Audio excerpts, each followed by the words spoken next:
Kaixo, arratsaldeon, eta, bueno, sorionak, usteko, egun gogorra izan da, luzea, baina, bueno, espero dut merezi duela. Buenas tardes a todos, gracias por aguantar, ha sido un día duro, largo, denso, pero vamos, esperamos que al menos merezca la pena y que esta última ponencia sea acorde también a la hora en la que estamos, pero que sea interesante, ¿no? He intentado preparar una presentación un poco pesada, también por la heterogeneidad del escenario, del auditorio, porque habrá profesionales que estén más familiarizados con la TI y otros que estén un poco menos, ¿no? Me gustaría hacer una muy breve introducción de lo que es el Basque Cyber Security Center, aunque muchos de los que estáis aquí pues probablemente ya habréis leído o habréis oído. El Basque Cyber Security Center es una iniciativa transversal. Es un proyecto de país, es un proyecto que involucra directamente a 4 departamentos del Gobierno vasco: seguridad, educación, desarrollo económico e infraestructuras, gobernanza pública y autogobierno, y en el que además participan de manera directa y permanente 4 centros tecnológicos, 4 agentes de la Red Vasca de Ciencia, Tecnología e Innovación, concretamente Tecnalia, el BECAM, Ikerlan y Bicomtech. El BECAM, para aquellos que no les suenen las siglas, es el Basque Center for Applied Mathematics, es el Centro Vasco de Matemática Aplicada. Como decía, es un proyecto transversal, es un proyecto que quiere llegar a toda la sociedad, con especial prioridad en las empresas. Nacemos en la SPRI no por casualidad, se quiere dar especial protagonismo a la industria, tanto desde un punto de vista de la oferta de servicios de ciberseguridad como desde un punto de vista de los demandantes de esos servicios, de la propia industria, en este caso de la industria de fabricación avanzada, con 2 objetivos. El primero de ellos es que se eleve el nivel de madurez de las protecciones de las infraestructuras de estas empresas y, además, que se permita el desarrollo de proyectos conjuntos, como hemos estado viendo aquí, que doten de cierto valor a esos otros componentes que se venden después en los mercados, ¿no? Está creciendo pues la exigencia de las regulaciones, de las leyes en ciertos mercados, y tenemos que aprender a cumplir esos requisitos y a diferenciarnos de nuestros competidores. El centro, además, tiene de su función tal vez más publicitada como CSIRT, como CERT, como Centro de Respuesta a Incidencias. Tiene una segunda función que trata de, como digo, de dinamizar la economía en el emprendimiento, en la investigación, etcétera. Y como parte de ese trabajo, pues hay uno de los nodos que habéis visto en una de las charlas anteriores, cuando se hablaba del Digital Innovation Hub, que es el de ciberseguridad, ¿no? El año que viene estará en marcha. ¿Qué más? Educación. Bueno, esta mañana estábamos en la mesa, entre otros, con Jorge Arévalo. Jorge Arévalo también forma parte del comité y, bueno, estamos trabajando también para que de una manera estructural los programas académicos vayan generando profesionales que tengan cierta sensibilidad con la ciberseguridad, pero también ciudadanos que, aunque no se dediquen profesionalmente a esto, estén mejor preparados para trabajar con dispositivos digitales o en entorno digital, ¿no? Y básicamente esto y la colaboración con Ertzaintza, como decía esta mañana en la mesa, ¿no? Por último, y por dejarlo claro, porque a veces pues hablas con personas que antes eran mi competencia, ¿no? Porque yo estaba en una empresa privada y ahora yo quiero pensar que compañeros de trabajo, compañeros de equipo, pues estaban preocupados, ¿no? Oye, estos servicios que vais a dar, ¿nos vais a quitar negocio? ¿No nos vais a quitar negocio? Pues no estamos aquí para competir con las empresas. Estamos aquí para colaborar y, sobre todo, para dinamizar. No queremos ofrecer servicios que puedan suponer una merma de negocio a nuestras empresas, una merma de crecimiento, una merma de supervivencia. No estamos para eso. De hecho, también otra de las preocupaciones que había, joder, y para montar el equipo nos vas a quitar a la gente y tal. No, tampoco. Tampoco. Bueno, sin más, eso, que nos quedemos con la idea de que es una iniciativa transversal, que estamos naciendo, estamos poniéndonos de pie, y el año que viene yo creo que ya empezaremos a andar a buen ritmo. Espero que nos veamos por el camino y que vayamos colaborando. Y sin más, después de esta pequeña introducción, paso a lo que es la masterclass, que, como digo, he intentado que no tenga un tono excesivamente técnico. Va a tener básicamente 3 apartados. Uno de ellos es, de manera muy ligera, escenificar cuál es el cambio de contexto, qué está pasando. En segundo lugar, pasaremos a, derivado de este cambio de contexto, cuáles son los riesgos que aparecen en el ámbito tecnológico y por qué esto es lo que justifica la ciberseguridad como un elemento de valor. No olvidemos que ciberseguridad no deja de ser la gestión de los riesgos digitales. Es decir, igual que hay gestión de riesgos en la dirección de las compañías, en el ámbito jurídico, en el ámbito financiero, hay que dar un paso más y pasar la gestión de riesgos al ámbito digital. Por último, me gustaría dar visibilidad de algunos ejemplos contextualizados de qué retos se plantean y, sobre todo, qué oportunidades aparecen, ¿no? Porque, al final, fruto de este cambio, algunos ven barreras, obstáculos, dificultades y otros preferimos ver oportunidades. Bueno, esto es una evidencia. Cada vez las personas, los dispositivos, los negocios, hasta los gobiernos están más conectados. Están más conectados, antes no lo estaban, había una cierta sensación de oscuridad, de, bueno, a mí nadie me puede meter mano porque, total, como no pueden llegar. Bueno, eso ha cambiado, se ha terminado. Y, además, no solo eso, sino que está teniendo un impacto grandísimo en los sistemas de control de la seguridad física. Es decir, se están electronificando todos los sistemas de control de la seguridad física que, como sabéis, han sido siempre tradicionalmente y siguen siendo una de las grandes preocupaciones de las infraestructuras industriales. Aparece un nuevo escenario de trabajo. También en algunas de las charlas se ha mencionado, ¿no? Aparece la robótica colaborativa. Aparecen humanos conviviendo en espacios con robots, pero con una novedad. Esos robots ya no están fijos, ya no tienen un brazo, están colgados y los humanos están desde lejos con unos mandos dirigiéndolos o programándolos. Coexisten en el espacio de trabajo, interactúan. Además, son robots diferentes, son multipropósito, pueden adaptarse, pueden aprender. Es decir, están basados en inteligencia artificial. Todo esto veremos después que lleva a nuevos modelos de negocio que hay que proteger. Ha cambiado la manera de ofrecer y de consumir la tecnología. Hemos pasado a esa palabra que a mí tampoco me gusta, pero que, bueno, que la voy a decir porque se entiende mejor, que es la servitización de la tecnología. Ya todo es as a service, todo está en la nube. Esto presenta una serie de dificultades, como decía antes, pero también una serie de oportunidades. Ha rebajado sensiblemente los costes de algunas de las protecciones, principalmente frente a los vectores de ataque más habituales. Estamos hablando del filtrado de correo, de la navegación saliente o de los portales de aplicaciones publicados hacia nuestros clientes, colaboradores, etcétera, ¿no? Por tanto, y como consecuencia de todo ello, la información pues, pasa a ser el elemento central. La información se dice que es la materia prima del futuro. Oímos hablar del Big Data, oímos hablar de la analítica, pero efectivamente la información pasa a ser un activo muy importante. Tenemos que protegerla no solamente, tal vez en el ámbito que más nos puede sonar, ¿no? Que como personas, como ciudadanos, que es el ámbito de la privacidad, de la confidencialidad, ¿no? Tenemos que preservar también otro tipo de dimensiones de la información. Tenemos que preservar, en muchos casos, la integridad. La integridad es la corrección y la completitud de la información, que es un aspecto fundamental e importantísimo, sobre todo cuando hablamos de la monitorización de plantas de fabricación. Que las alertas de las alertas del SCADA, del HMI, tengan una fiabilidad sobre lo que está pasando en planta es fundamental. Por lo tanto, los controles de integridad, como digo, cobran una especial relevancia, ¿no? La autenticidad. Hay, como digo, una serie de dimensiones de la ciberseguridad, porque esto no es algo monolítico, no es algo tan excesivamente homogéneo o concreto como se tiende a pensar, sino que es un campo de trabajo muy heterogéneo y muy transversal. Y, por último, no es un riesgo, es una amenaza.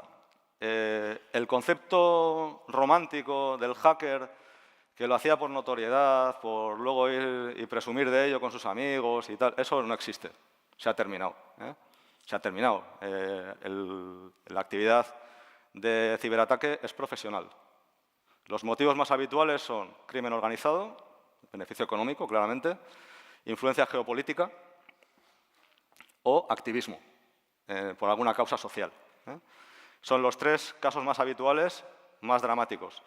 Y en el caso concreto de la parte de los dos primeros, de la geopolítica y el crimen organizado, estamos hablando siempre de organizaciones muy bien preparadas, muy potentemente financiadas y con unas capacidades tremendas, ¿no? Entonces, la gente pues, se queda con el WannaCry, con lo que salió en los medios y tal.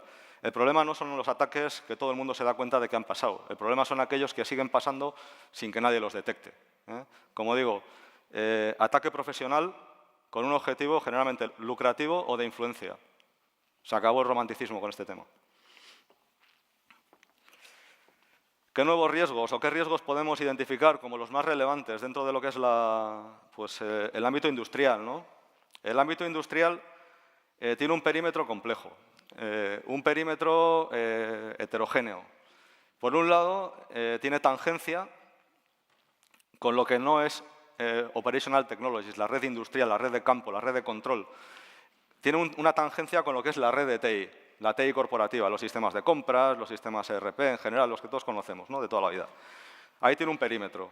Tenemos que ser capaces de entender que son ámbitos diferentes, con problemáticas diferentes, con criticidades diferentes y de naturaleza diferente. Y, por lo tanto, tenemos que entender cómo hay que separarlas.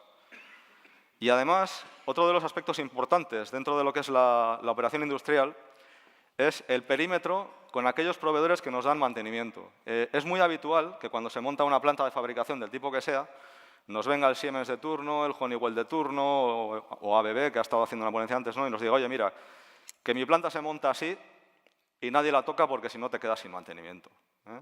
Entonces, ese te quedas sin mantenimiento lo que nos lleva es a hacer el mantenimiento con ese fabricante.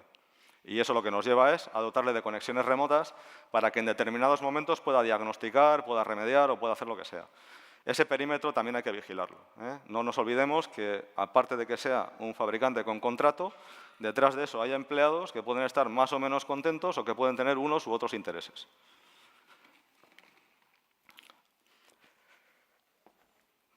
¿Qué otra causa de preocupación hay importante?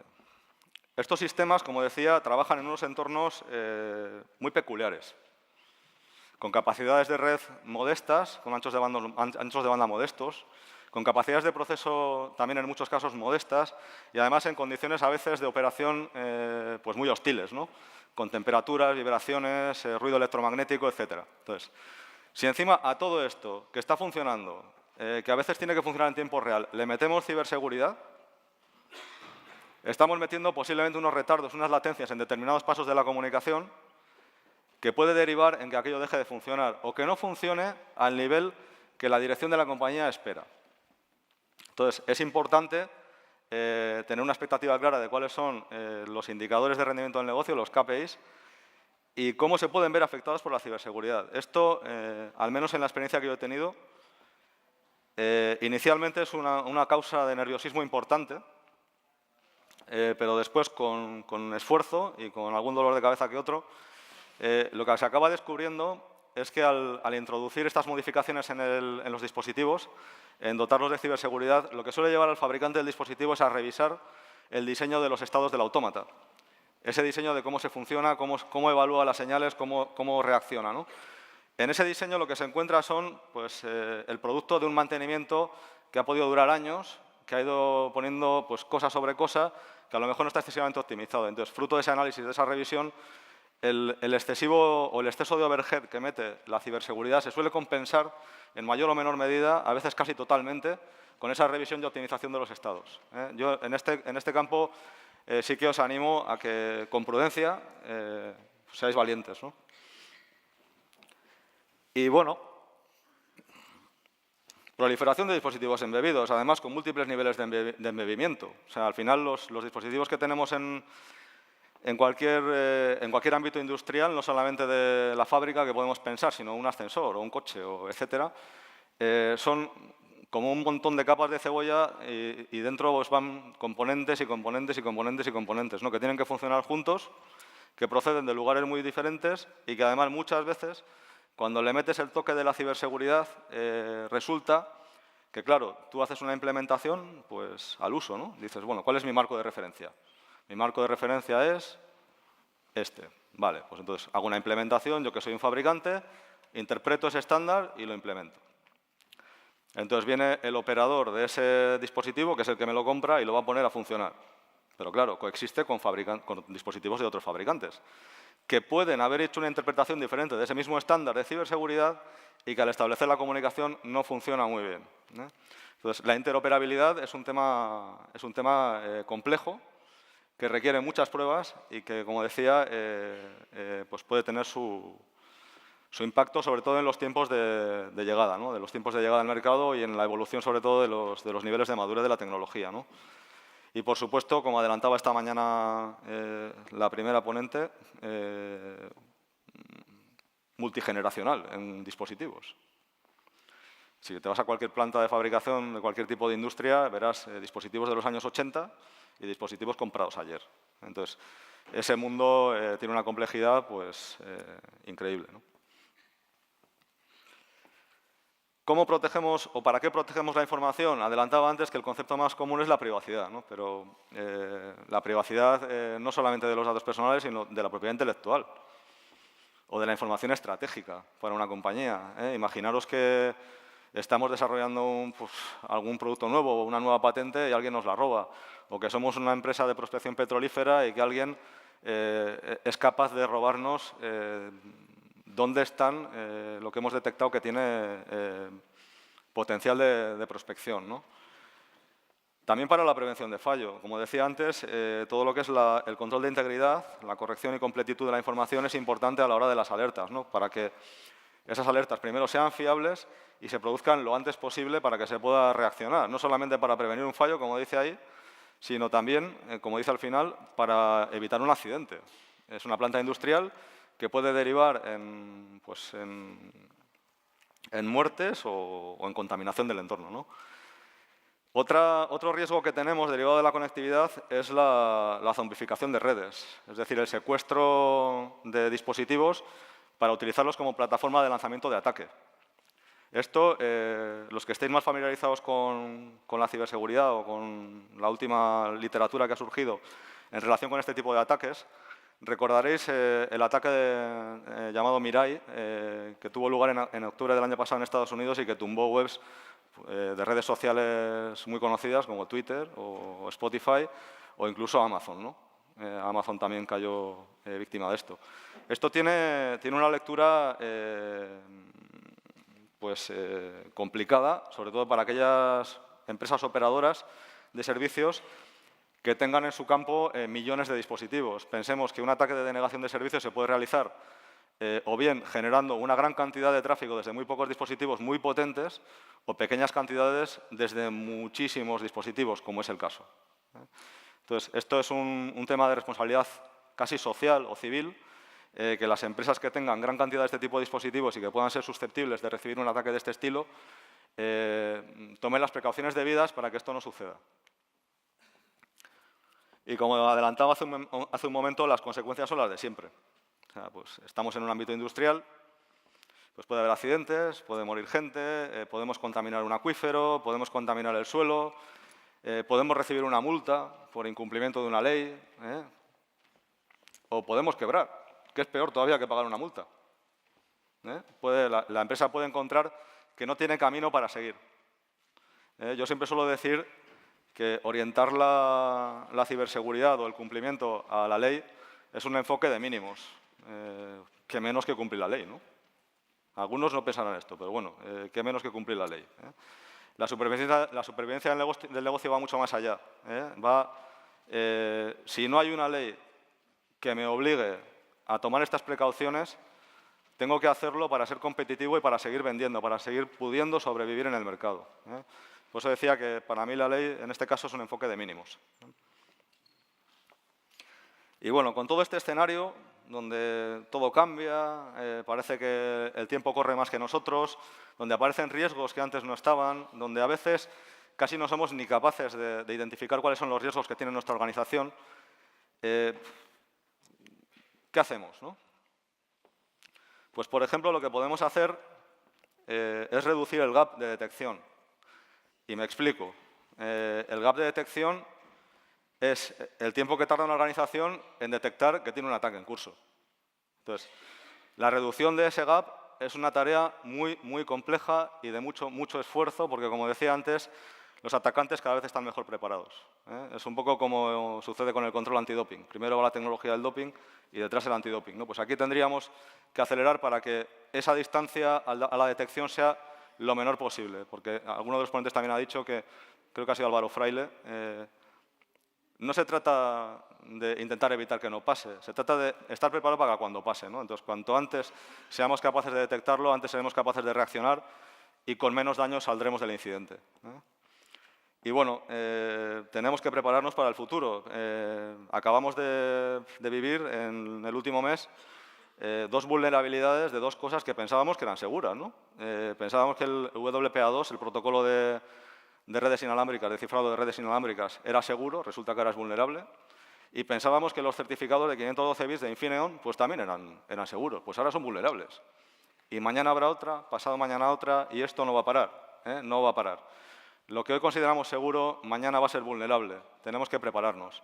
Tenemos que prepararnos, además, para darle un enfoque transversal a la ciberseguridad. Como decía antes, tenemos que evitar el enfoque de silo. No podemos pensar en la ciberseguridad de la TI corporativa por un lado, la de la OT por otro lado, y en un tercer sitio la seguridad física. No, tiene que ser un enfoque transversal, con visión global e integrada. Si conseguimos eso, o lo más que nos acerquemos, estaremos avanzando, como decía, hacia el futuro. ¿Qué otra oportunidad nos surge? Relacionado con la complejidad de los perímetros, pues nos surge una oportunidad para diagnosticar nuestro perímetro. Primero, vamos a identificar cuál es nuestra superficie de ataque, por dónde nos pueden meter mano, y después pues vamos a ver qué acciones tenemos que hacer para reducir esa superficie de ataque, ¿no? Esto pasa por un diagnóstico, claramente, un diagnóstico de vulnerabilidad, de cuál es mi estado. Pasa también por tener claro cuál es el riesgo aceptable por la organización. Es decir, el diagnóstico sería el quién soy, el riesgo aceptable sería quién quiero ser, y lo que hay por el medio es un camino, ¿no? Hay un plan de gestión de riesgo, un plan de ejecución de acciones de ciberseguridad que nos va llevando por un camino desde donde estoy hoy hasta donde quiero estar. Las personas. Nos da una oportunidad para evolucionar a las personas en su ámbito digital, sus capacidades. Como decía, no todas las amenazas son tecnológicas. Las amenazas o las vulnerabilidades pueden proceder de diferentes aspectos. Pueden proceder de la tecnología, pero pueden proceder de la capacitación o de la sensibilidad de las personas, de su entendimiento de lo que es un riesgo digital, y puede proceder de procesos de producción mal diseñados. Procesos, entendiendo como un proceso todos los atributos que van alrededor. Entradas, salidas, es decir, información y comunicación entre procesos, que puede ser por medios tecnológicos o de persona a persona. Entonces, como decía, no todas las amenazas son tecnológicas, y lo que tenemos que encontrar es la manera de que los trabajadores de hoy, en algunos casos tal vez menos familiarizados con los términos tecnológicos o con el entorno tecnológico de la tecnología de la información, porque tecnologías hay de muchos tipos, sean capaces de adaptarse a sus puestos, y no solo eso, sino que además los futuros trabajadores vengan cada vez mejor preparados, ¿no? Nuevos modelos de negocio. Joder, pues con todo este rollo de la conectividad y de la integridad y de las... pues hay nuevos modelos de negocio, ¿no? Por ejemplo, hay modelos que van a revolucionarse. El modelo de gestión de la cadena de aprovisionamiento va a cambiar, yo creo que dramáticamente en los próximos años. Están surgiendo nuevas tecnologías que no son específicamente de ciberseguridad, aunque ocurren en algunos aspectos. Se ha hablado poco de blockchain hoy, que están muy centrados en dos dimensiones de la ciberseguridad. Blockchain está centrado en la trazabilidad y en la autenticidad.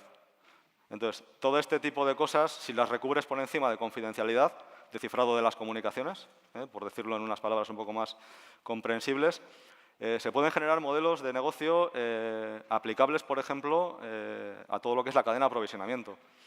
Imaginemos el ejemplo que hacía esta mañana la ponente que ha abierto el evento, Christine, decía pues que, joder, que las cadenas de aprovisionamiento pues que son complejas, ¿no? Porque vienen de todo el mundo. Entonces, si conseguimos ejecutar una trazabilidad que nos garantice que nos dé confianza sobre de dónde viene, por qué pasos ha pasado, quién lo ha tocado, etcétera, etcétera, al final lo que conseguimos es una confianza en esa cadena de aprovisionamiento.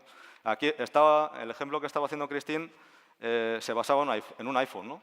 Pero pensemos, por ejemplo, en la cadena que sigue lo que comemos, ¿no? La carne, por ejemplo, ¿no? O los cereales. Entonces, todo esto tiene aplicaciones en nuevos modelos de negocio, como digo. Y saliéndonos de la cadena de aprovisionamiento, hay otro negocio que probablemente va a cambiar en los próximos años, de hecho ya está cambiando en algunos países, que es el negocio del mantenimiento. Los grandes fabricantes industriales, como decía antes, tienden al mantenimiento cautivo, porque eso les da un negocio de recorrido, de futuro, no solamente de he vendido a vender otro. Es vendo y ahora tengo un recurrente permanente aquí durante 10 años, porque este me tiene que comprar el mantenimiento a mí. ¿Por dónde pasa eso? Bueno, pues eso pasa principalmente por tener una capacidad de que los dispositivos puedan identificarse para el uso de recursos en una red. Es decir, que cierto software solo pueda correr en mi hardware, que mi hardware solo pueda ejecutar ese software, y todo eso se basa, sobre todo en criptografía, en la gestión de claves, en todo el ciclo de vida de la gestión de claves, desde fábrica hasta la puesta en marcha en campo, ¿no? Generalmente claves asimétricas, pero hay otras que son menos exigentes en capacidad de cómputo y que, bueno, que están ayudando a que este nuevo negocio sea posible, ¿no? Esto genera, como digo, una cautividad importante en el mantenimiento, pero genera además otras oportunidades para el fabricante. Porque todo ese tipo de dispositivos que ya tengo controlados, que están corriendo solamente con lo que yo quiero y como yo quiero, están generando un montón de información de su operación y la están subiendo. Algunos dirán a la nube. Bueno, la están subiendo a un sitio donde la compañía fabricante o mantenedora lo puede interpretar. ¿Y qué consigue con eso? Pues consigue identificar averías antes de que se rompa la máquina. Consigue identificar patrones. Patrones en el sentido de que hay ciertos componentes que cada ciertas horas de funcionamiento y siempre los mismos componentes en un porcentaje X se están deteriorando. Entonces, retroalimento a fábrica, analizo por qué, mejoro esa fabricación y mejoro la fiabilidad. Esto en cuanto a lo que es la comunicación e interpretación. ¿Por qué seguridad? Porque la confidencialidad de esa información es importante. Es decir, a mí no me interesa que mis competidores sepan ni cómo funcionan mis equipos, ni qué información generan, ni cuántos estropean, para que no me hagan una publicidad que a lo mejor es más negativa de lo que yo quiero, etcétera, ¿no? Entonces, como decía, modelos de negocio nuevos.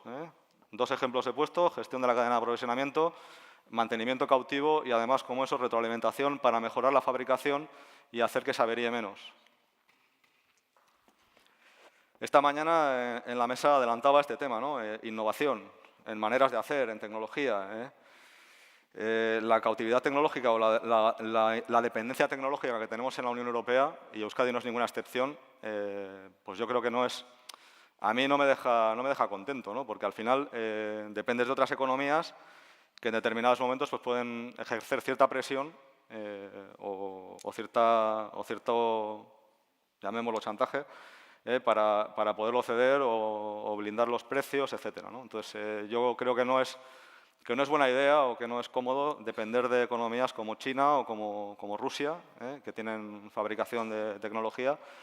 No creo que sea una buena idea. Entonces, yo creo que deberíamos poner el foco también en partiendo de a lo mejor otros agentes que estén siendo exitosos en la fabricación de tecnología, ponerle un poquito de nuestra parte para generar algo nuevo, ¿no? Entonces, yo creo que la innovación tecnológica nos puede llevar a un paso o a un estado en el que ahora mismo no estamos en relación con la independencia o autonomía tecnológica de otras economías.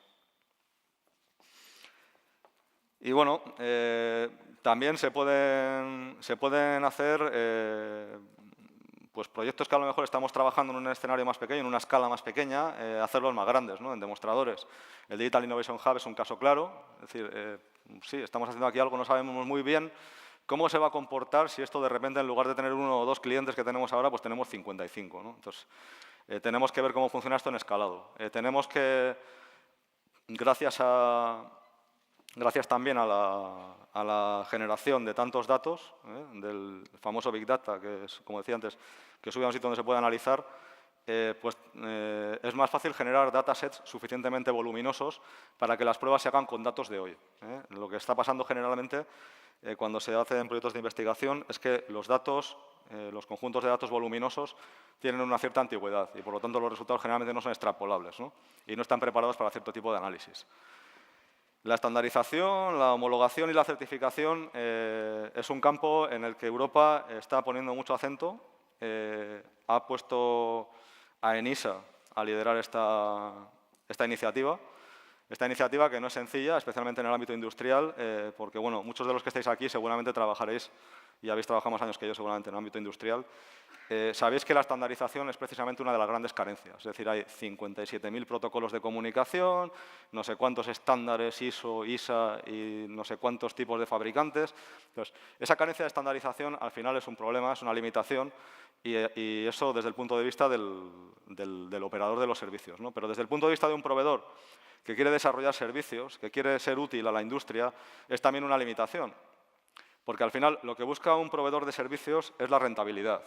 Entonces, si yo, en lugar de desarrollar patrones de diagnóstico, patrones de ataque contra un solo estándar, tengo un solo estándar que utilicen a lo mejor miles de clientes, tengo que desarrollar un patrón de ataque por cada uno de los estándares y cada uno de ellos lo utiliza solo 10 clientes, a mí las cuentas no me salen. Entonces, abandono esa línea de trabajo, abandono el diagnóstico y si no tengo diagnóstico, pues no tengo plan de acción y me quedo como estaba. Mi madurez no crece. Entonces, como digo, es una oportunidad importante de estandarización, homologación, certificación de productos, sobre todo certificación pensando en el reconocimiento de esa certificación alcanzada, ¿no? Porque al final que yo certifique un producto está bien siempre y cuando lo reconozca el mercado.